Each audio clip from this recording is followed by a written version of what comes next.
Nous avions parcouru 2 mois par la grâce du Seigneur parlant sur la délivrance de ma famille. Et aujourd'hui, par la grâce de Dieu, je veux clôturer par le 4e point où je vais parler sur la réclamation de l'héritage. Le dimanche passé, j'avais parlé sur la prise en charge et la servitude. Et aujourd'hui, je parle de la réclamation de l'héritage. Vous devez savoir une chose, dans chaque famille, il y a une suite logique. Dieu est un Dieu de génération. Suivez bien mes phrases introductives. Dieu est un Dieu de génération. Il s'appelle le Dieu d'Abraham, le Dieu d'Isaac, le Dieu de Jacob, le Dieu d'Israël.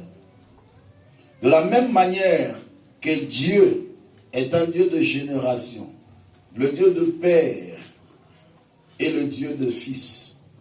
De la même manière aussi, lorsque le diable s'élève dans une famille, il peut aussi commencer par les parents et continuer par les enfants et les petits-enfants, ainsi de suite pour les détruire. Mais l'objectif de cet enseignement, j'aurai 2 orientations à vous donner. Suivez très bien parce qu'après ici, on va beaucoup prier. Je n'ai pas assez de temps, mais on va avoir beaucoup de temps dans la prière. Il y a 2 formes d'héritage dans une famille. Il y a l'héritage positif et l'héritage négatif. Dans une famille, on peut léguer un héritage positif et on peut aussi léguer un héritage négatif. Mais souvent, il nous arrive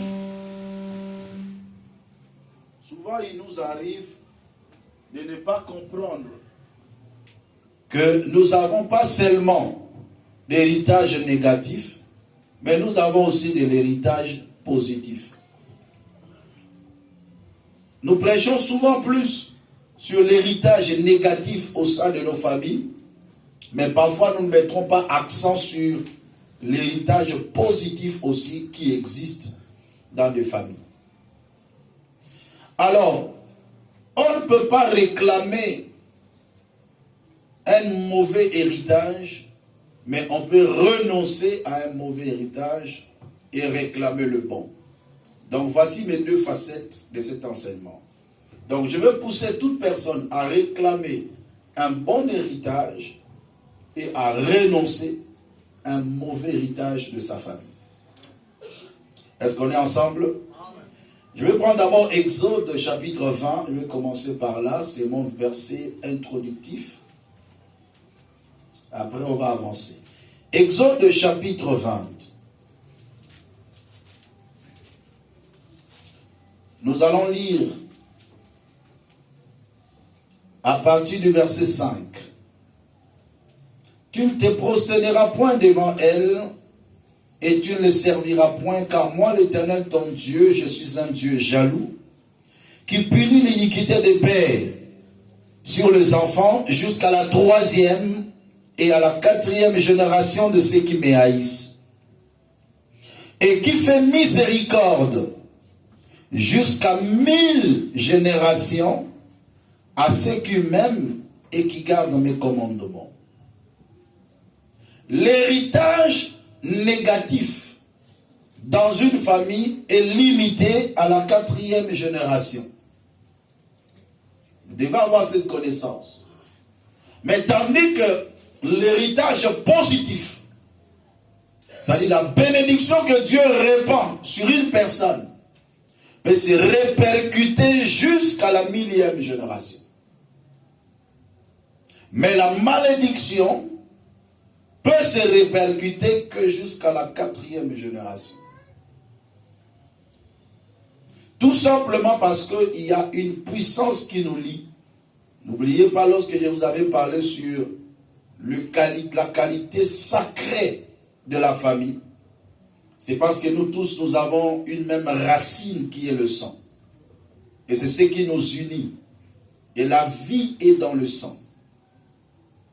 La bénédiction ou la malédiction dans la vie d'une personne réside dans son sang. Quand quelqu'un est maudit, c'est son sang qui est maudit parce que c'est là où il y a la vie. Et toute personne qui le communique le sang, la personne aussi reçoit cette malédiction. Voilà pourquoi quelqu'un peut ramasser même une autre malédiction hors de la famille à cause de relations sexuelles comme on avait expliqué. Tu peux ramasser une malédiction en route auprès d'une autre personne qui a été maudite. Pourquoi? Parce qu'il y a fusion de sang, comme la Bible déclare, les deux deviendront une seule chair. De la même manière aussi, celui qui a la vie en lui, il a une bénédiction en lui, qu'est-ce qui va se passer? Il y a aussi cette communication. Si je la vis en moi, tous mes enfants qui portent mon sang reçoivent aussi la vie en eux. Est-ce que quelqu'un est en train de me comprendre? Je vais bouger mon micro et je vais sécher la voix, s'il te plaît. On va prendre le premier verset. Merci. Réclamer un bon héritage. Nombre chapitre 27.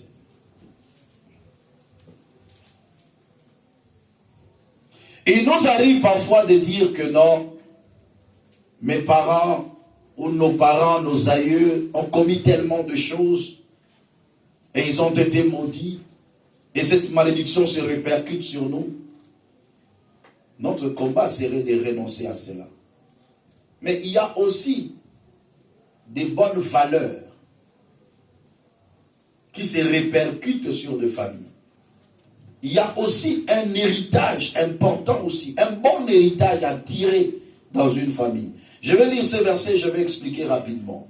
Je suis dans Nombre chapitre 27, le verset 1 à 11.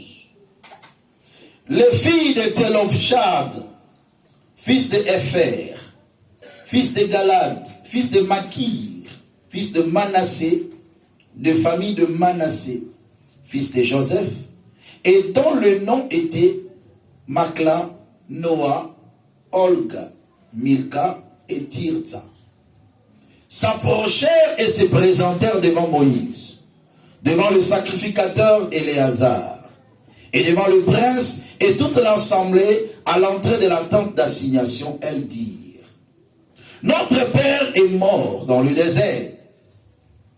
Il n'était pas au milieu de l'assemblée de ceux qui se révoltèrent contre l'Éternel. Écoutez comment ils témoignent de leur père.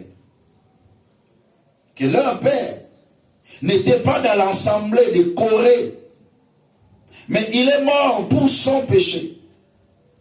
Et il n'avait point de fils. Pourquoi le nom de notre père serait-il retranché du milieu de sa famille? Parce qu'il n'avait point eu de fils. Donne-nous une possession parmi les frères de notre père. Moïse porta la cause devant l'Éternel. Et l'Éternel dit à Moïse: les filles de Télofchad ont raison. Tu leur donneras en héritage une possession parmi les frères de leur père. Et c'est à elles que tu feras passer l'héritage de leur père. Tu parleras aux enfants d'Israël et tu diras: lorsqu'un homme mourra sans laisser de fils, vous ferez passer son héritage à sa fille. S'il n'a point de fille, vous donnerez son héritage à ses frères. S'il n'a point de frères, vous donnerez son héritage aux frères de son père. S'il n'a point de frères de son père, vous donnerez son héritage aux plus proches parents dans sa famille. C'est lui qui le possédera. Ce sera pour les enfants d'Israël une loi et un droit, comme l'Éternel l'a ordonné à Moïse. Parole du Seigneur. Amen. Il y avait un homme appelé Télofchad. Il était de la tribu de Joseph, précisément de Manassé. Joseph qui était le père de Manassé. Dans le temps, il y avait une loi que les filles ne pouvaient pas hériter de biens de leur père. Parce qu'ils sont appelés à aller en mariage. Ils devaient profiter de la bénédiction de leur mari. Mais la bénédiction du père, l'héritage devait être donné au fils. Ça, c'était la loi que l'Éternel lui-même avait établie. Mais Tchelomchad n'avait pas de fils. Cependant, il n'avait que de filles. Et au moment du partage de l'héritage des tribus et des familles, on a dit à ces filles, vous n'allez rien hériter parce que vous êtes des filles. La loi de Dieu nous interdit de vous faire participer à l'héritage de votre père. Alors, nous allons prendre votre héritage, nous allons le donner aux frères de votre père. Ces filles se sont dit, non. Il y a eu une pensée de révolution en eux. La première des choses, ils ont eu la prise de connaissance d'abord de l'existence de l'héritage. Parce que tu ne peux pas réclamer ce que tu ne connais pas. Et tu ne peux pas aussi renoncer à ce que tu ne maîtrises pas. La première des choses, c'est la connaissance. Et la connaissance nous amène à une prise de conscience. Et une prise de conscience nous amène à la maturité. Afin de concilier l'identité à la réalité. Pour comprendre que non, nous sommes des filles de cet homme. Dans le mystère de l'héritage, il n'y a pas question de fils ou de fille. Elles se sont imposées. Elles sont venues auprès de Moïse. Notre père n'a pas eu de fils. Mais nous devons hériter de la bénédiction de notre père. La part de notre père ne peut pas aller auprès de ses frères. Doit nous revenir parce que ça a un droit. Je suis venu dire à quelqu'un, on ne négocie pas avec son droit. Quelqu'un qui est dans ce droit ne peut pas négocier. Ceux qui négocient, ce sont ceux qui ne sont pas dans leur droit. Voilà pourquoi nous, étant qu'enfants de Dieu, nous avons des possessions. Nous avons le droit, en accord avec Colossiens chapitre 1er, le verset 12. Rendez grâce au Père qui vous a rendu capable d'avoir part à l'héritage de saints. Frère, c'est un droit que nous avons. Et lorsque tu pries le Seigneur, ne prie pas en suppliant, prie avec connaissance que je viens auprès de mon Père afin de réclamer ma part.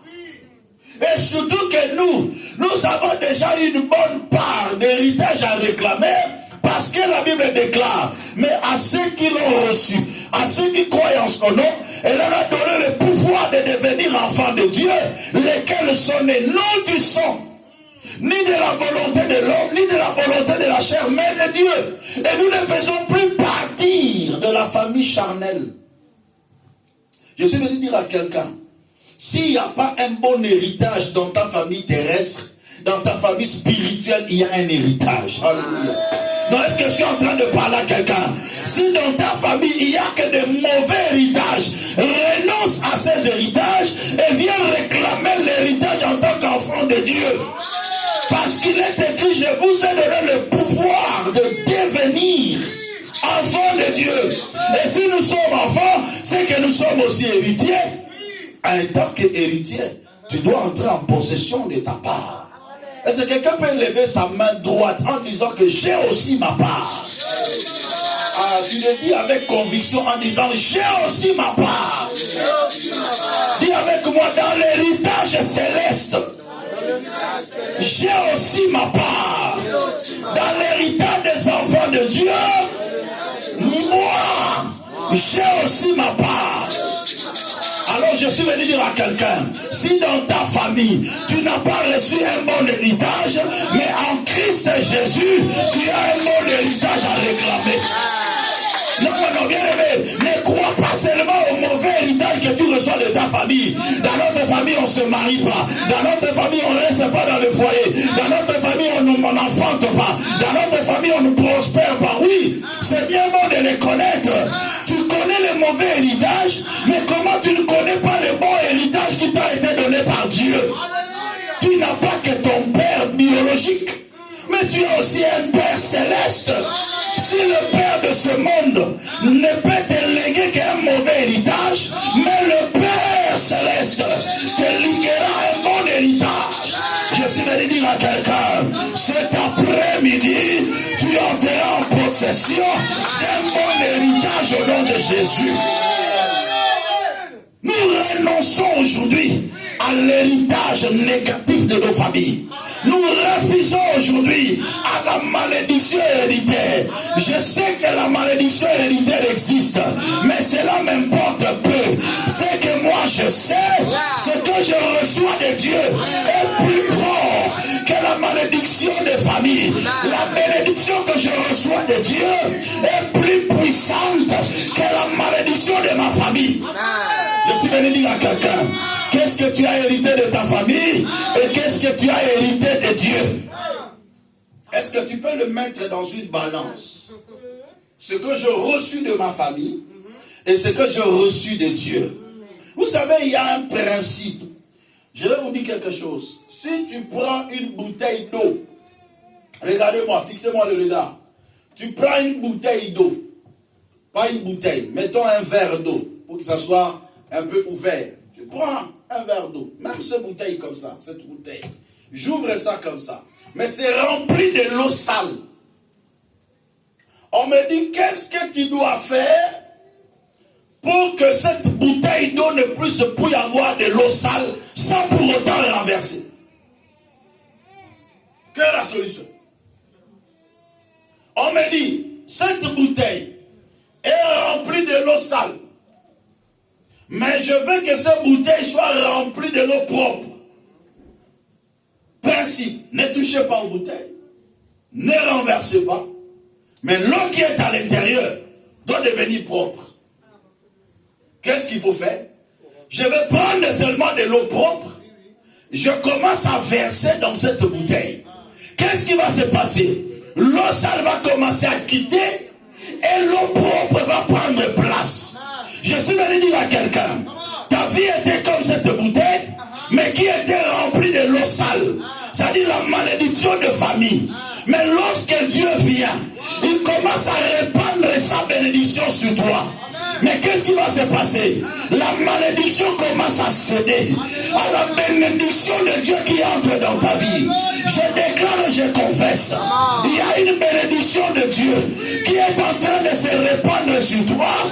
Et la malédiction commence à céder la place. La malédiction de la famille commence à céder la place. Si on t'a parlé de malédiction, je suis venu te parler de la bénédiction. Tu n'as pas seulement hérité de la malédiction, mais tu as aussi hérité de la bénédiction. Je suis venu dire à quelqu'un, je sais que mon Rédempteur est vivant et il se lèvera le dernier. Quand la malédiction s'était levée, il était là, il regardait. Quand la pauvreté de la famille était levée, il était là, il regardait. Mais quand il se lève le dernier, il commence à verser. Il commence à verser. Je déclare, je verse la bénédiction sur toi. Je verse l'élévation sur toi. Je verse la richesse sur toi. Je verse le mariage sur toi. Je verse la grandeur sur toi. Je verse la richesse sur toi. Je verse le mariage sur toi. Au nom puissant de Jésus. Les gens regardaient cette bouteille qui paraissait trop sale. Ils seront surpris, la bouteille sera propre. Mais qui a déplacé cette bouteille? La bouteille reste toujours sur sa place. Tu es toujours enfant dans cette famille, mais tu ne vis pas comme tout le monde. Alléluia. Mais qu'est-ce qui se passe? Toute personne ici est trop sale. Il y avait des bouteilles sales, mais comment cette bouteille est devenue propre? Parce que toi, sur toi, il y a quelque chose qui entre. Il y a quelque chose de nouveau qui entre. Alléluia. Non, est-ce que je suis en train de parler à quelqu'un? Je dis, il y a quelque chose de nouveau qui entre en toi. Si mes aïeux étaient des féticheurs, si mon père avait hérité de la malédiction, si même cette malédiction était répercutée sur moi, oui, je le sais. Mais ce que je sais au-delà de ça, que j'ai un Dieu auprès de qui j'ai cru. Je lui appartiens. Je suis son fils. Ne crois-tu pas que j'ai aussi hérité un héritage de lui? Regarde ton frère, dis-lui, l'héritage de Dieu est plus fort que l'héritage de famille. L'héritage de Dieu est plus fort que l'héritage de famille. Est-ce que tu peux le dire encore? L'héritage de Dieu est plus fort que l'héritage de famille. Bien-aimés dans le Seigneur, ces filles de Télopshad, ils ont rencontré une loi établie dans leur famille. Cette loi de la privation, cette loi d'interdiction, cette loi leur dit, vous ne pouvez pas hériter. Il dit jamais, Moïse, donne-nous notre part. Il y avait des cas que Moïse amena la cause devant l'Éternel, parce qu'il dit, c'est Dieu qui a donné la loi. S'il doit y avoir l'amendement, il n'y a que lui qui peut amender. Je suis venu dire à quelqu'un, Dieu ne se répand pas de son don ni de son appel. On dit que Dieu, en lui, il n'y a ni changement, ni ombre de variation. Mais ce qui concerne l'héritage de son peuple, alléluia, Dieu change des lois qui étaient établies. Non, je suis venu dire à quelqu'un, si Dieu le Créateur, qui ne se répand pas, mais parvient à changer une loi pour que ses enfants entrent dans leurs droits, à combien plus forte raison les lois établies de ta famille ne changera-t-elle pas? Je déclare, cette loi qui pesait sur ta vie et qui t'empêchait d'entrer en possession de ta bénédiction, que cette loi tombe au nom de Jésus-Christ. La Bible déclare, Dieu dit que les filles de Télopshad ont raison. Nzamba pesa yo raison na kombo na Yesu. Non, je dis que tu as raison au nom de Jésus. Tu as raison de réclamer ta part. Tu as raison de réclamer ton héritage. Tu as raison de réclamer ta bénédiction. Tu as raison de réclamer ta santé. Tu as raison. Dis à ton frère, dis-lui tu as raison. Comment? Oh non, non, je ne vous sens pas. Dis-lui tu as raison. Comment? J'ai raison de réclamer ma part. J'ai raison. Il dit, les filles de Télopshad ont raison. Dieu donne raison à un homme parce qu'il avait compris. Ces filles ont compris. Bien aimé, Dieu te donnera raison le jour où tu vas te révolutionner en disant que je ne suis pas seulement la fille de mon père. Je ne suis pas seulement le fils de mon père pour hériter de mon père biologique que de mauvaises choses, mais je suis aussi enfant de Dieu. Et du haut des cieux, Dieu dira, tu as raison. Amen. Dieu dit à Moïse, donne-leur la part de leur père. Et à dater de ces jours, je change ma loi. Et ce que Dieu a établi, même dans la loi de la France, c'est comme ça. Alléluia. Amen. Même ici en France, ils ont adopté cette loi. Mais cette loi a été motivée par des filles qui avaient la connaissance des choses de Dieu. Je suis venu dire à quelqu'un, ta révolution aujourd'hui va changer toute une génération après toi. Alléluia. La bénédiction que tu vas recevoir aujourd'hui changera une loi pure pour ta famille. Et même tes enfants, jusqu'à la 1000e génération, vont bénéficier de ta révolution de cet après-midi. Tu es là que pour pleurer sur les malédictions que tu reçois de famille, mais tu n'es pas là pour te jouir des bénédictions que tu reçois de Dieu. Cependant, l'héritage de Dieu est plus fort que l'héritage du monde. Dieu change sa loi à cause des personnes qui avaient la connaissance et qui avaient la détermination. Elles sont venues. Donne-nous notre part. Dieu les gardiens. Elles ont raison. Donne leur part. Et à partir d'aujourd'hui, si un homme meurt sans laisser de fils, c'est sa fille qui va hériter à partir d'aujourd'hui. Et il dit, cela sera pour vous une loi et un droit à perpétuité. L'héritage que tu reçois de Dieu, c'est un droit. Un droit, comme j'ai dit, on ne négocie pas. Ces enfants ne sont pas venus négocier. Moïse, est-ce que tu sais vraiment, nous souffrons ici, notre père avait des biens, il avait aussi des parts. Non. Elles sont venues auprès de Moïse en disant, donne-nous la part de notre Père. J'applaudissais aujourd'hui aussi l'enfant prodigue. Quand il n'était pas encore enfant prodigue, il s'est approché auprès de son père. Il dit, mon père, donne-moi la part de bien qui doit me revenir. Ah, ça c'est la connaissance. Donne-moi la part de mes droits qui doit me revenir. Et l'abbé déclare, et le père leur partagea son bien. Pourquoi le père n'a pas hésité? Parce qu'il savait que l'enfant était dans ce droit. Mais le drame dans cette histoire, c'est le fils aîné qui n'avait pas connaissance de sa part. Si tu n'as pas connaissance de ta part, ta bénédiction va passer devant toi inaperçue. Et d'autres personnes vont en profiter. Vous savez que l'enfant prodigue était malin. Il a consommé et sa part, et lorsqu'il est retourné, il consomme encore la part de son frère qui était resté. Hormis sa prodigalité, c'est-à-dire cet esprit qu'il a entraîné à dissiper son bien dans la prostitution, mais cet enfant avait la connaissance de ce qu'il avait.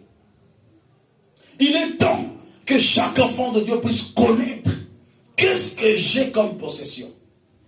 Quel est l'héritage que j'ai reçu de Dieu et quel est l'héritage que j'ai reçu de famille. Qu'est-ce que je dois faire? Je dois réclamer l'héritage de ma famille céleste et je dois renoncer de l'héritage de ma famille terrestre. Tout ce qui est héritage négatif est à renoncer. C'est-à-dire renoncer veut dire refuser. Vous savez, il y a une loi qui existe. Tout le monde n'est pas permis à accepter un héritage. Dans la succession, tu peux accepter ou refuser un héritage. Est-ce que vous le savez? Et c'est comme ça. C'est la loi. Même ici en France, cette loi existe. Donc mon père peut laisser le bien. Je décide, je ne veux pas le recevoir. C'est un droit. Un droit de refus de la succession. Un droit de refus de l'héritage. Je ne suis pas obligé. Parce que dans la succession, il y a l'actif et le passif. Tu peux accepter la succession, mais dans cette succession, il y a le passif.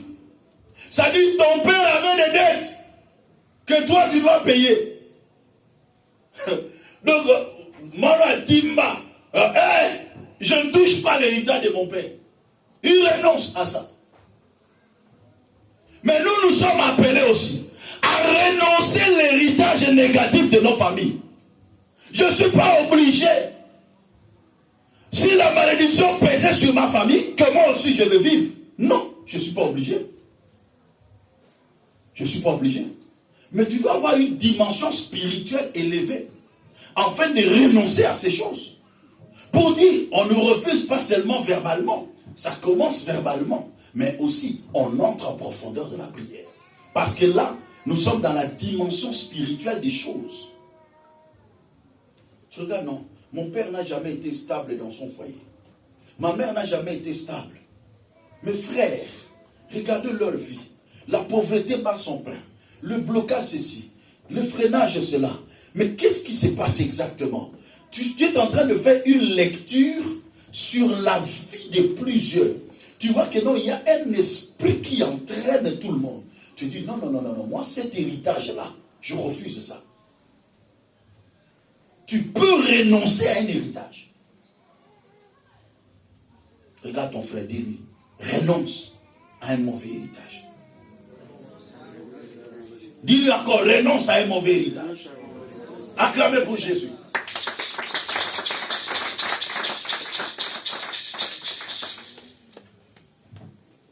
Les filles de Tchéropsal ont raison. Ah! Dieu change le langage. Dieu donne la raison à une personne. Cependant, Dieu est souverain. Mais cela ne lui enlève pas sa souveraineté. Cela ne lui enlève pas sa souveraineté qu'il a.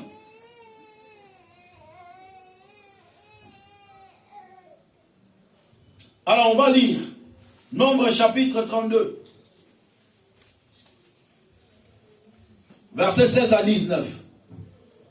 Nombre chapitre 32, versets 16 à 19.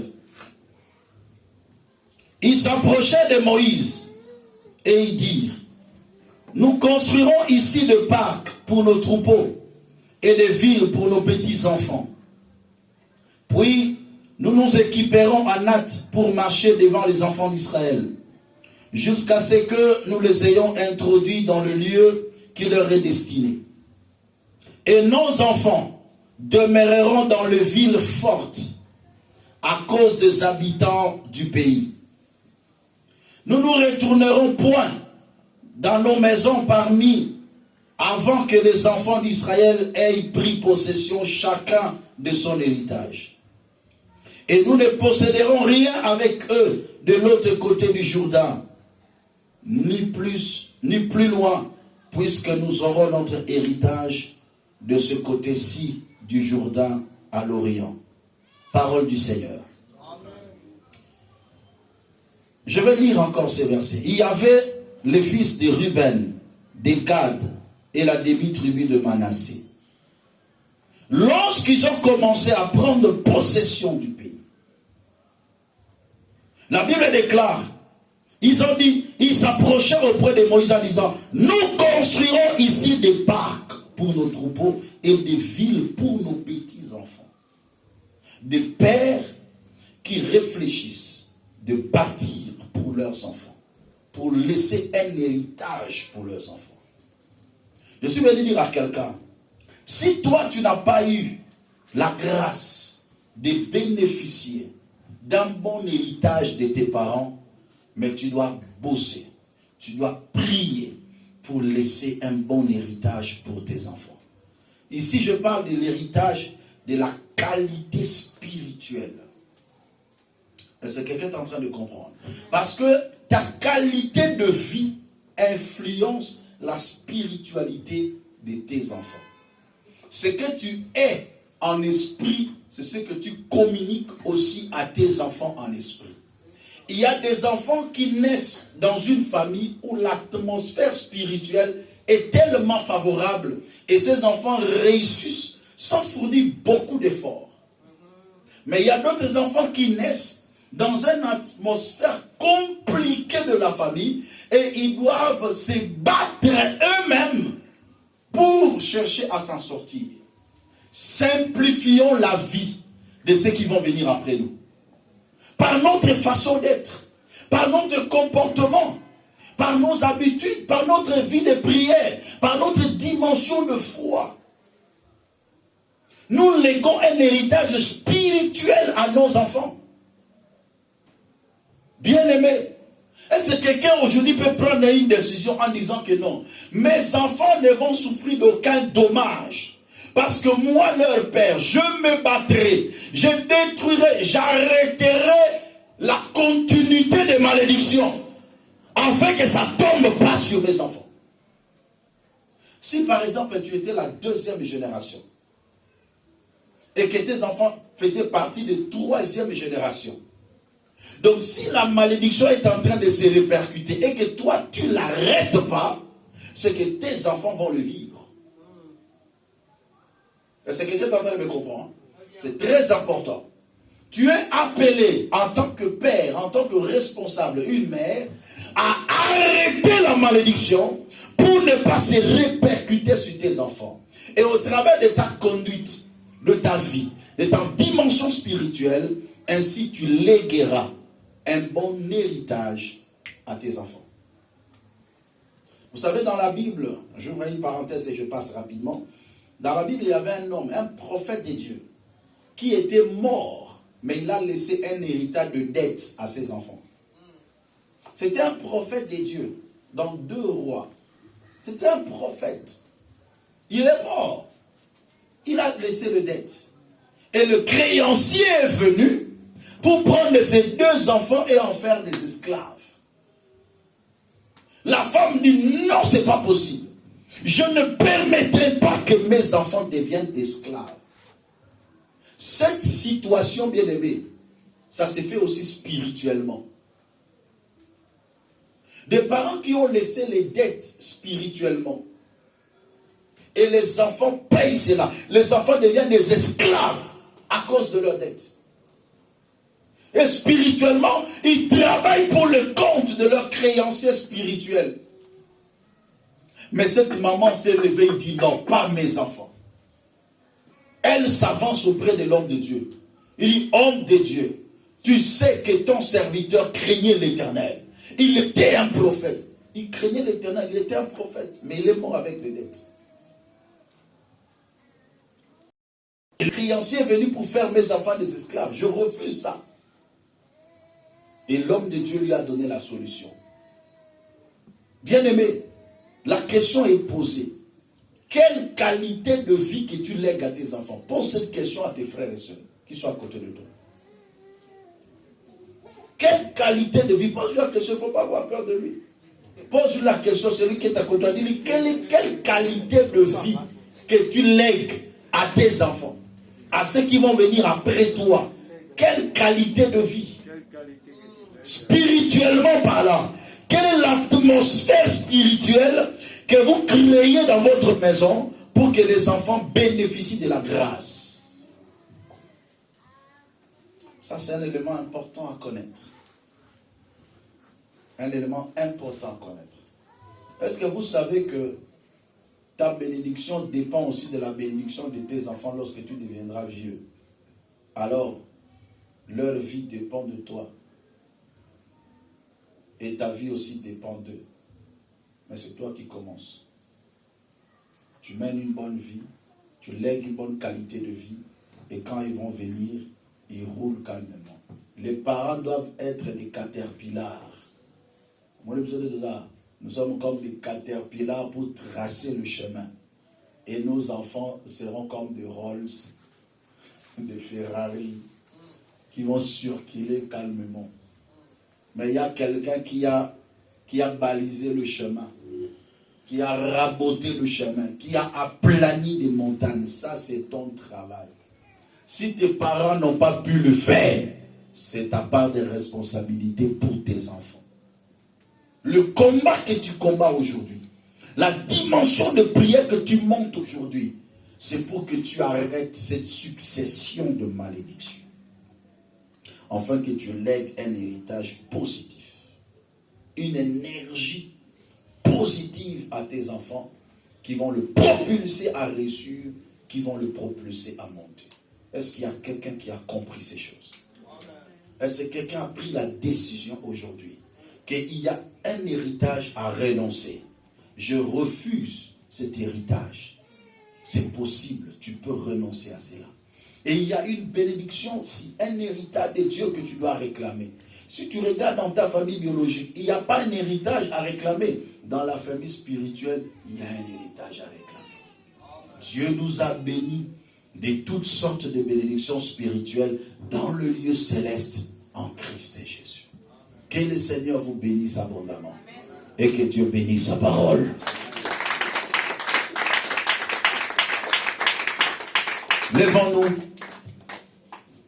Ah, nous allons prier. Je veux que tu pries comme jamais auparavant. Berger, viens, on va prier ensemble. Lève-toi. Lève-toi dans la prière. Levons-nous.